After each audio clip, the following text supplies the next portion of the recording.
Tonight from downtown Indianapolis, the Fever welcome in the Seattle Storm with major playoff implications on the line tonight. All right, y'all, look, it's a big one tonight, okay? It's an important one. This has got to be our best 40 minutes. This has got to be our most intentional 40 minutes in everything that we do, okay? Look, no one person needs to do anything outside of themselves, right? But every single person in this locker room needs to be the best version of themselves. Okay, so what if I told you the Indiana Fever didn't just win that game? They actually made history 6 different times, all in one night. They absolutely crushed the Seattle Storm by 20 points. But honestly, that's not even the biggest part of this story. Caitlin Clark was sidelined, right? And her new Nike logo was shining bright at Gainbridge. Plus, 5 other teammates were out too. But Indiana still showed everyone they're not just surviving, they're out here breaking records and getting themselves back into playoff contention. Get ready to see how this one game changed everything. The grit, the incredible records, and what Clark's return could mean for their future. This wasn't just a victory, it was a huge statement. Leah Boston and Izzy Magbagor in the center jump circle. We are underway from Indianapolis. Odyssey Sims tracks down the jump ball and lays it in. Sims wearing bright pink shoes, passes to Mitchell, right corner 3. It's good, and it's a record! 771 points and counting in 2025 for Kelsey Mitchell, the most in Fever franchise history. But here's what's crazy. What happens when a player doesn't even step on the court, but her presence still defines the whole night? That's exactly what went down at Gainbridge Fieldhouse. All eyes were on Caitlin Clark, even though she was just chilling on the sideline in street clothes. Nike actually picked this game to launch her new signature logo, and the vibe in the arena felt less like a regular season game in August and more like a massive citywide party. That double C symbol was everywhere, glowing on giant screens outside the building and printed on t-shirts, given to every single fan walking in. Thousands of people put them on right away, making the crowd look totally unified, almost like everyone was wearing a team uniform. It looks really unique, I think it's very creative for Caitlin Clark to come up with something like this. And I just enjoy all of it, it's like aura. We love it! It's simple, yet it speaks a lot. I love it so much. I'm a big fan of it. Simplicity is the best. I like the design. Nike always does great with design, so I'm a huge fan of the logo. It looks really cool. I was really excited to see it last night, and it looks like we're going to get shirts with it on it, so that's pretty exciting too. Listen, that double C logo, it looks super cool. You could just feel the buzz inside the arena even before the first possession. It was wild. Clark's absence didn't even seem to matter. Her brand totally owned the building. Gainbridge basically turned into Caitlin Clark Arena. Everywhere you looked, there was a banner, some new merch, or a fan showing off some limited edition gear. This wasn't just a WNBA game, it was a full-blown cultural event. The pre-game ceremonies just cranked up the anticipation even more. You could hear the cheers erupt every time her name came up, even though it was her 16th straight game out with that injury. Feels good. Got the pants, got the charms, necklace, zipper, everything. But here's where things got really tense. Clark wasn't the only one in street clothes that night. Sophie Cunningham, Chloe Bibby, Sydney Coulson, and Erie McDonald were all out too. So that's 5 Fever players sidelined, on top of the team having lost 4 of their last 5 games. The playoff race was already a total survival test for them, and Indiana knew that a stumble here could cost them way more than just one night. It could have pushed them even deeper down in the standings. AB's been the one that's been most affected by all of our injuries. All of the point guards that know how to get her the ball and how they get it to her. And it's not just getting her the ball, it's where you get it to her, getting it to her on time, on target, thinking one pass ahead, all that matters. And I thought today, her aggressiveness with the ball in her hands to the rim, getting into defenders, playing low to high instead of high to low. When she plays like that, there's nobody that can stop her. And, she set the tone for us, really on both ends. She had the NECA assignment as well and set the tone for us on both ends. And, she was terrific. So the story of this game really became this wild contrast. Off the court, Indiana had put together this massive spectacle around their biggest star, but on the court, they were facing the storm with a roster totally patched up with missing pieces, and they had a super tough job trying to slow them down. Coach Stephanie White even said before tip-off that Indiana had to treat this game like it was a playoff game, that every single contest mattered. And Aaliyah Boston put it perfectly. She said the whole place just felt like May basketball, not August. It's special. I mean, there's very few people who get the opportunity to say that they have a logo and to make the impact that she makes, not just, I think, in the sport, but globally, just by being who she is. She's a connector. She brings people together. And, I think for us to be a part of that, and whether it's, as simple as being able to celebrate all of these things with her, or, as much as walking out into the arena and seeing the whiteout on the chairs out there, it's really cool. And it's really special and shoot, I'm talking about it right now, and just feeling the intense gratitude for me personally, being in women's basketball, to be able to be a part of this moment and to celebrate with her. That kind of pressure meant the players couldn't just walk in and go through the motions. There was this wild mix of celebration and urgency that just pushed the intensity even higher. And here's the funny part. While those CC letters were glowing all over the walls, it turned out someone else's hand caught fire on the scoreboard. Indiana came out swinging, scoring more than 20 points in every single quarter. They set a tone that Seattle just couldn't match. And the Fever never even trailed. By the time the game ended, that win wasn't just something to cheer about. It actually pushed Indiana back into the 6th spot in the standings, climbing all the way from 8th where they started the night. Fans came wearing Clark's logo, sure, but they left talking about an entire team that had just completely dominated the moment. Next up, we'll get into the grit and toughness that really defined this stage. And Gabby Williams were slow to get up after a collision underneath the basket. Here's what happened. Oh, that is a major collision for the two of them. They both knock heads. It took them both some time to get to their feet. So what's the turning point in a season where a team could have totally folded under all these injuries, but they didn't? You didn't have to wait long to feel it in this game. Just minutes into the first quarter, the whole arena went completely silent. Lexi Hull and Gabby Williams collided hard, their heads just crashing together as they both went for a loose ball.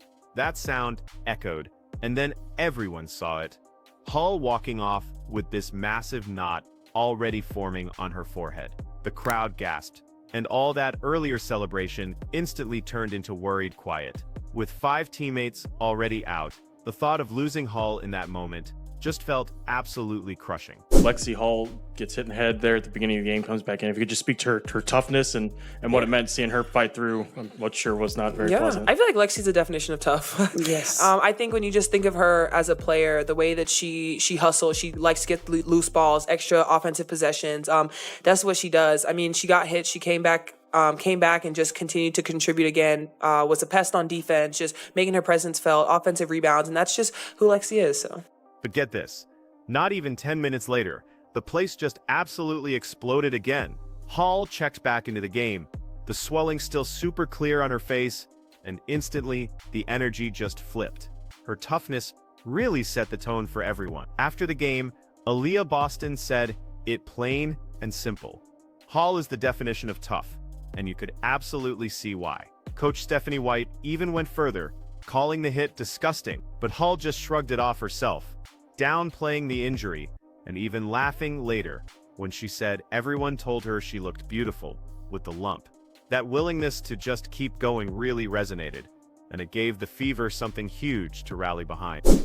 Yeah, I mean, that was disgusting. I don't know if y'all saw it, but I mean, it's who she is. She's just a tough young woman who battles every possession, and you can never tell if Lexi if she's hurt, if she's injured, if she goes down, if she gets back up. She just always has the same expression, and she just plays her butt off. And I'm thankful that it wasn't worse, and thankful that she was able to come back. But she really kind of epitomizes the toughness and the grit of this team. What that moment triggered was a complete shift in how Indiana played the rest of the game. They just started owning every single possession. The rebounding battle turned into a total landslide, 42-21, and Hull herself actually fueled a lot of that, grabbing 9 boards right alongside Boston in aerial powers. And if you were looking for pure dominance in the paint, Boston delivered it without a second thought. She finished with 27 points on 10 of 18 shooting, basically just bullying Seattle inside. Every time she touched the ball, it looked like a mismatch. Honestly, every possession felt like a clear message that Indiana wasn't going to be the team playing scared. Williams drive, passes, Breezy with a block. She swats Malunga. Fever in transition left to right, Powers at the right elbow. Backing down Diggins, passes left wing, Kelsey fires, got it! The defense to offense, and the Fever lead by 10. It's 22-12 with 2 minutes to go in the first quarter. Sims knocks down a three. Meanwhile, Kelsey Mitchell and Odyssey Sims were absolutely providing all the firepower on the perimeter. Mitchell was just slicing through screens and making these backdoor cuts that even had Storm veteran Nneka Ogwumike admitting afterward that Mitchell was the head of the snake. They just couldn't contain.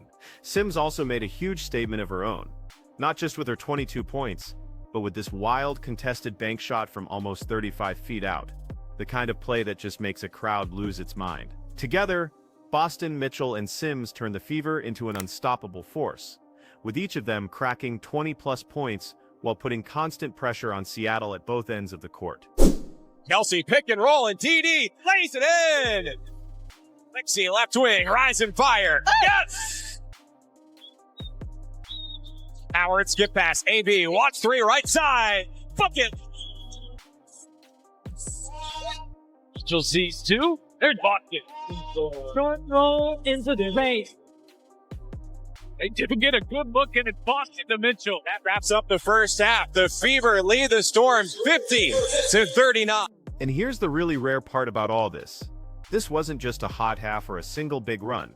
Indiana scored at least 21 points in every single quarter and then held the Storm under 20 points in each one. It was all about balance, consistency, and this incredible three-headed attack that just totally swept Seattle right off the floor. For a team that had been stumbling through weeks of ups and downs, this was definitely their cleanest four-quarter performance all season. But what made it truly historic wasn't just the score.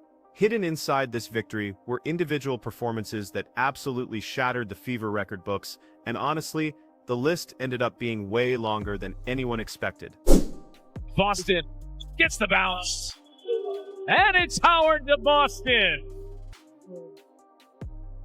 16,737 on their feet at Cambridge Fieldhouse. Final score, Fever 95, Storm 75. A statement victory for Indiana to spring ahead of Seattle in this. So, how many pieces of history can a single team write in just one night? The answer, in this case, is 6. It's exactly what the Fever delivered in this win. It wasn't just a solid performance against Seattle, it turned into one of the most record-setting games in the entire history of the franchise. And the first big headline belonged to Kelsey Mitchell. By dropping 21 points, she actually passed Caitlin Clark's franchise single-season scoring record. The fact that Clark just set that bar last year shows you how quickly the standard for this young team is rising. You can already feel it. These two are probably going to be trading this record back and forth for years. But Mitchell didn't even stop there. She also became the league leader in 20-point games this season, sitting above every other scorer in the WNBA. Cal set a new franchise record for most points in a single season. Wow!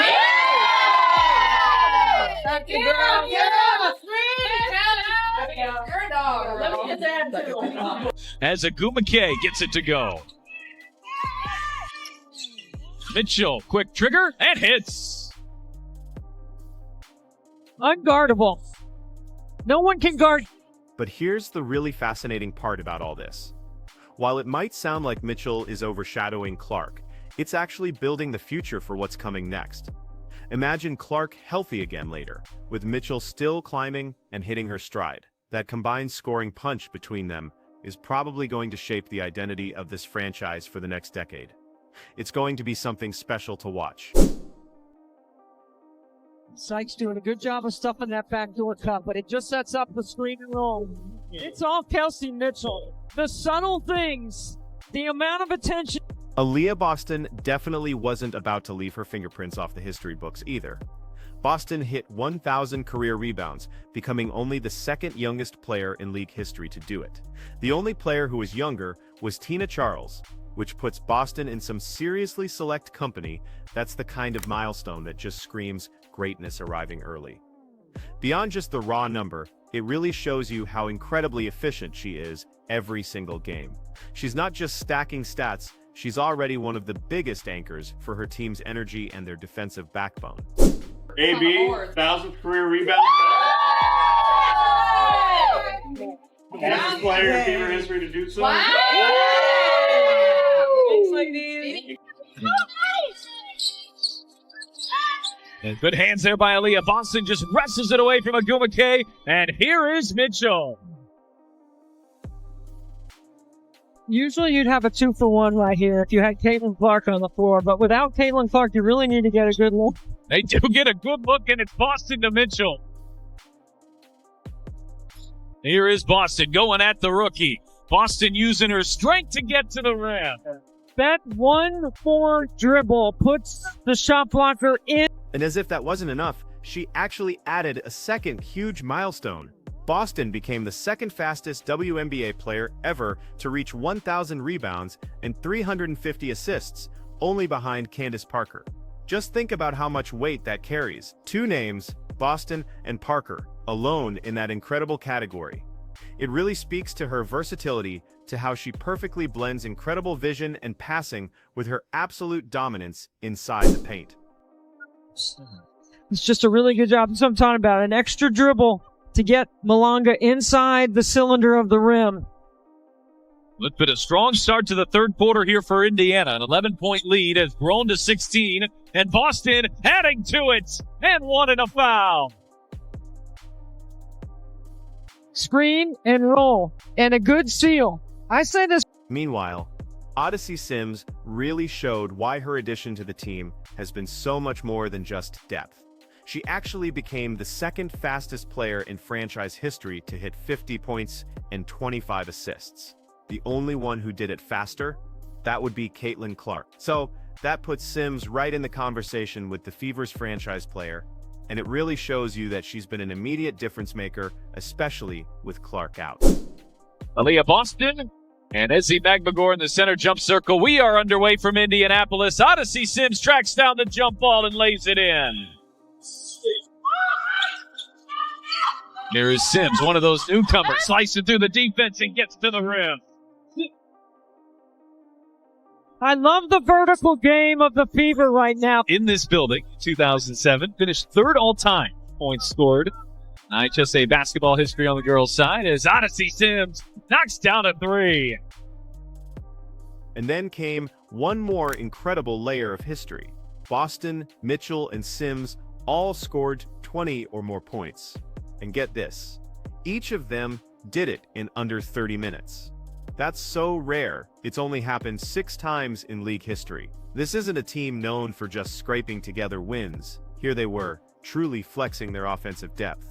So the big question now becomes, what happens when Clark returns to join this already incredible group? Because if a shorthanded Fever team can break 6 records in one night, I'm telling you, their ceiling hasn't even been touched yet. Okay, really great stuff. That's the most complete game we put together in a long time.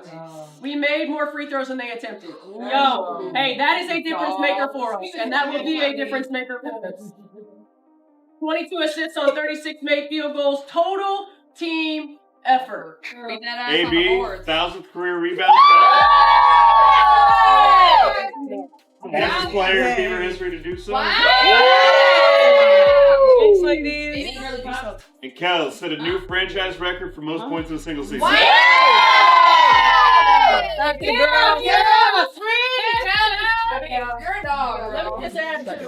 Okay, so what if the player who wasn't even on the court could still be the key to saving an entire season? And that's exactly the big question swirling around Caitlin Clark right now. She's been sidelined since June 15th with a right groin injury. That's 16 straight games missed, 25 total regular season contests, plus the Commissioner's Cup final. That's a massive hole for the Fever, who basically had to reinvent their identity on the fly. But every single time Clark's name gets mentioned, fans really perk up, because her return isn't just another roster move. It could absolutely flip the entire playoff race on its head. I don't have any specifics on it. I think right now it's day to day. She's progressed in her rehab, and anticipate by hopefully what is today? What day is today? Tuesday. By hopefully end of the week, she'll be on the floor, at least in practice. What have you been missing without her? I was talking to her recently about what she brought to you guys, but what do you feel like you've lacked when she is absent from these games? The ability to spread the floor for AB. I mean, really to have another person that can knock down a shot, and we can create some space for AB to go to work on the interior. Coach Stephanie White has been super clear about her approach here. She definitely doesn't just want Clark thrown into games cold.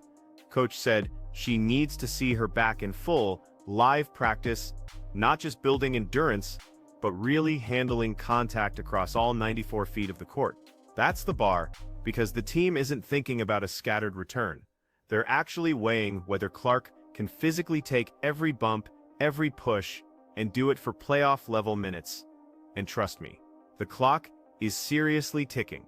The Fever are sitting at 20-18, holding on to that 6th seed by only half a game. They've got 6 games left against the Sparks, Valkyries, Mercury, Sky, Mystics, and Lynx. That's a tricky mix of must-wins and potential landmines. Drop a couple, and the playoff picture gets really tense. Win out, and suddenly Indiana could build some real momentum. It's a razor's edge, and Clark's status sits right in the middle of it all. Just curious on a big picture, was Caitlin able to go through your little walkthrough or whatever you normally do? And what do you want to see ultimately to get comfort whenever the time comes? Yeah, she went through our walkthrough yesterday. Today it was very short, prior to game time, but she went through it yesterday, and I want to see her in practice, live in practice. I want to see her continue to work to not just build endurance, but to be able to handle contact 94 feet as it's going to be in game, and to be able to do that and sustain from an endurance standpoint. And that's going to take multiple practices to make sure that there's no regression. And, as most of us know, when we get fatigued, we look different, and see how she plays through fatigue. So, what exactly does she bring back when she returns? Well, last season told the story. She set the Fever's single-season scoring record in her very first year. And now, Kelsey Mitchell has just passed that in her absence. Imagine pairing Clark's limitless range with Mitchell's incredible slashing and Boston's dominance inside. Add in Sims's veteran play and Hull's defense, and suddenly, you're not just talking about a playoff hopeful. You're talking about a team that forces every single opponent into matchup nightmares. But here's where it gets tricky. Just like Coach White mentioned, the concern isn't just when Clark returns, but how ready she'll actually be. Endurance, conditioning, physicality. It's all part of what determines if she can instantly elevate her teammates or if she'll need to ease back in. The domino effect of her return would be immediate. Boston could see even more open looks inside. Mitchell would have another creator right alongside her. Defenses would have to stretch so far out that players like Hull and Bibby could thrive off all that open space. The bigger question, though, is can Clark return healthy enough and in time to turn this team from just clinging to a playoff spot into a contender nobody wants to face? Because her comeback wouldn't just be about one player, it would be about transforming all this potential into a championship-level reality. And when you look back at the night Indiana broke 6 records without her, that thought becomes impossible to ignore. This might only be a preview of what happens when the Fever are finally at full strength. This win wasn't just about the scoreboard. It gave Indiana something more lasting, an identity built on toughness, depth, and a belief that even without their star, they can still dominate. 6 records in one night showed this roster isn't waiting for tomorrow. They're already building history today. Now, just picture what happens once Caitlin Clark steps back onto the floor. Add her scoring, her vision, and her leadership to Boston, Mitchell, Sims, Hull, and the rest. That's a group built for 2025 and beyond. With Clark's return on the horizon, the records we saw may only be the beginning of a dynasty.